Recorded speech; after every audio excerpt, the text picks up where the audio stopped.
కిం కర్మ కృత్వా హి న శోచనీయః అంటున్నారు. ఏది చేసి ఏ కర్మ చేస్తే శోచనీయం కాదు. అంటే కామారి కంసారి సమర్చనాఖ్యాం అన్నారు.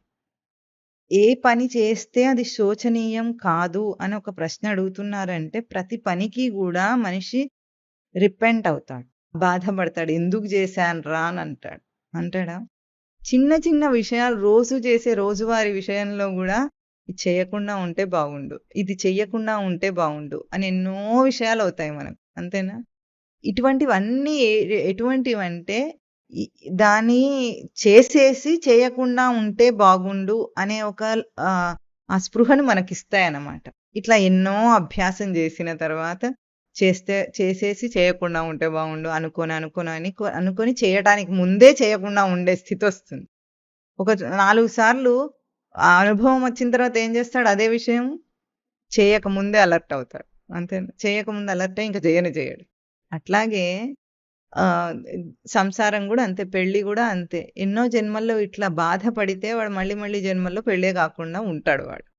అవును. ఆ బాధ, ఆ మథనం వాడినేం చేస్తుంది, మళ్ళీ జన్మలో ఇంక బ్రహ్మచర్య దీక్షకు వాడిని ప్రిపేర్ చేస్తుంది. ఏర్పాటు చేస్తుంది వాడి చిత్తాన్ని.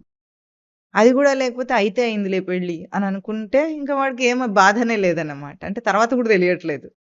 అట్లాగే ఏ విషయంలోనైనా సరే తప్పు చేసేసి ఇట్లా చేయకుండా ఉండాలి అన్న సెన్స్ తను ప్రతిసారి గుర్తిస్తూ ఉంటే దాన్ని తప్పించటం అనేది వాడికి ఎప్పుడొస్తుంది?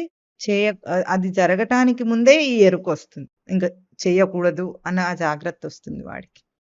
ఆ జాగ్రత్తలో మనిషి ఏం చేస్తాడంటే తనను తాను జీవుడుగా ఆరోపణ చేసుకోవటం అన్నిటికంటే పెద్ద తప్పు వాడు చేసింది. స్వామివారు చెప్తుంటారు, అన్నిటికంటే పెద్ద పాపం ఏది లోకంలో అంటే పుట్టటం. అదేమిటి నేనేమైనా కావాలని పుట్టానా? పుట్టడం అనేది అయింది అని మనం అంటాం. అంతేనా? కానీ పుట్టటం అనేది ఎందుకయింది? జీవుడి ప్రమేయం లేకుండా జరుగుతుందా అదేమైనా? జన్మ అంటే వాడు కోరింది.